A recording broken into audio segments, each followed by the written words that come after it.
नमस्कार। आज हम एक बहुत ही दिलचस्प विषय पे बात करने वाले हैं, सिंधु घाटी सभ्यता। अम, इसके उद्गम और पहचान पर। जी हाँ। और हमारे पास कुछ स्रोत हैं जो बताते हैं कि कैसे इस महान सभ्यता की खोज हुई। बिल्कुल। तो हमारा मकसद है इन स्रोतों से ये समझना कि दुनिया की आप कह सकते हैं सबसे पुरानी और व्यवस्थित शहरी सभ्यताओं में से एक ये आखिर सामने आई कैसे। और इसे इतने अलग अलग नामों से क्यों जानते हैं हम, ये भी एक अहम सवाल है। हाँ, जरा सोचिए, लगभग 5000 साल पुरानी पूरी तरह विकसित सभ्यता, शहर ऐसे बसे हुए जैसे आज के महानगरों, और उसकी खोज होती है बिल्कुल अचानक। है ना कमाल की बात। चलिए इसी कहानी को आज खोलते हैं। तो ये सभ्यता जो मिस्र और मेसोपोटामिया के समय की थी, सदियों तक गुमनाम रही। बिल्कुल। और फिर अचानक से दुनिया के सामने आ गई। इसकी जो खोज की कहानी है ना, वो अपने आप में ही इतिहास का एक बड़ा दिलचस्प मोड़ है। तो कहां से शुरू हुई ये कहानी?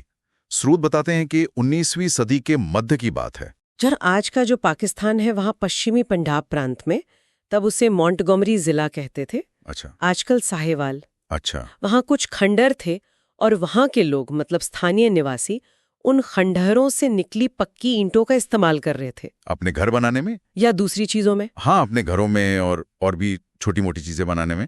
और उन्हें आप सोचिए, इस बात का बिल्कुल भी अंदाजा नहीं था कि वो क्या इस्तेमाल कर रहे हैं। हाँ, कि जिन ईंटों को वो बस मतलब पुरानी ईंटें समझ रहे हैं, वो असल में एक विशाल, प्राचीन और इतनी विकसित सभ्यता के सबूत हैं, गवाह हैं। जो लगभग 5000 साल पहले यहाँ थी। जी। कमाल है ना। ये बात वाकई सोचने वाली है कि वो लोग रोजमर्रा में उन ईंटों को देख रहे थे, इस्तेमाल कर रहे थे।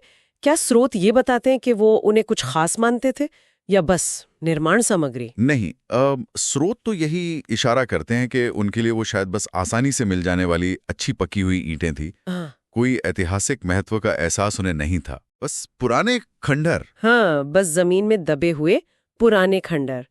शायद इसी वजह से मतलब उनके इस अनजानेपन ने ही इन अवशेषों को और ज्यादा नुकसान होने से कुछ हद तक बचाया भी हो। ये भी हो सकता है। तो फिर पर्दा कैसे हटा? मतलब ये दुनिया के सामने कैसे आई?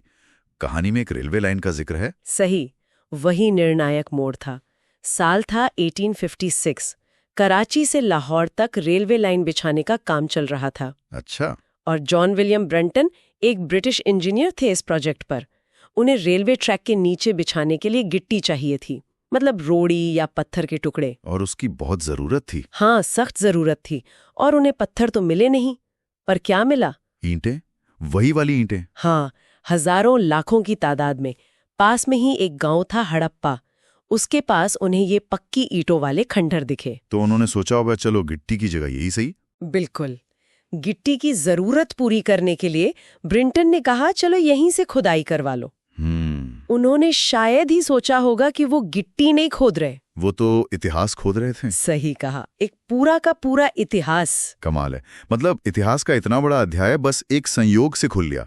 एक रेलवे लाइन की जरूरत ने दुनिया को उसकी सबसे पुरानी शहरी सभ्यताओं में से एक से मिलवा दिया। वाह। बिल्कुल। और ये हमें सोचने पे मजबूर करता है कि जमीन के नीचे न जाने और कितने राज दबे होंगे। खैर, हाँ, तो क्योंकि सबसे पहले व्यवस्थित खुदाई और जो अवशेष मिले वो हड़प्पा नाम की जगह पर मिले। अच्छा, इसलिए हड़प्पा सभ्यता। हाँ, इसीलिए पुरातत्वविदों ने शुरुआत में इस पूरी सभ्यता को हड़प्पा सभ्यता का नाम दे दिया।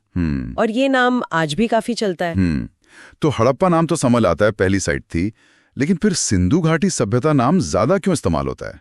क्या ये सिर्फ सिंधु नदी के आसपास ही थी? ये अच्छा सवाल है। देखिए, शुरू में हड़प्पा के बाद जो और महत्वपूर्ण जगह मिली, जैसे मोहनजोदाड़ो। हाँ, मोहनजोदाड़ो का नाम तो बहुत सुना है जी।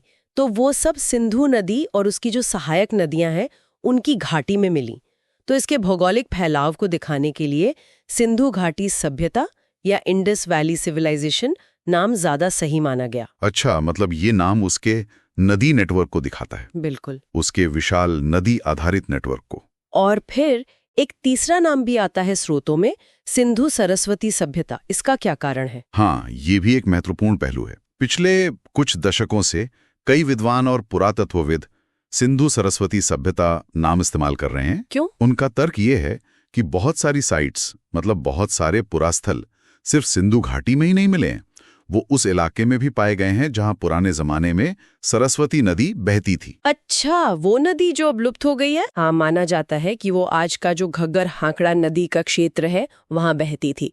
तो उनका मानना है कि ये सभ्यता इन दोनों बड़ी नदी प्रणालियों के विशाल क्षेत्र में फैली हुई थी। तो ये नाम ज्यादा सटीक लगता है उन्हें। जी, उन्हें लगता है कि सिंधु सरस्वती नाम इस सभ्यता के वास्तविक फैलाव को बेहतर ढंग से दर्शाता है। तो ये जो अलग अलग नाम हैं, ये सिर्फ नाम नहीं है, ये दिखाते हैं कि कैसे समय के साथ हमारी समझ इस सभ्यता के बारे में बदली है, विकसित हुई है। एकदम सही। और ये नामकरण दिखाते हैं कि कैसे इतिहास और पुरातत्व में नई खोजें होती हैं, नई व्याख्याएं आती हैं और हमारी समझ बदलती रहती है। हाँ, और कभी-कभी ये नाम अलग-अलग व्याख्याओं और बहसों को भी दर्शाते हैं। बिल्कुल। इस सभ्यता की खोज ने तो भारतीय उपमहाद्वीप के इतिहास को ही कई हजार साल पीछे धकेल दिया।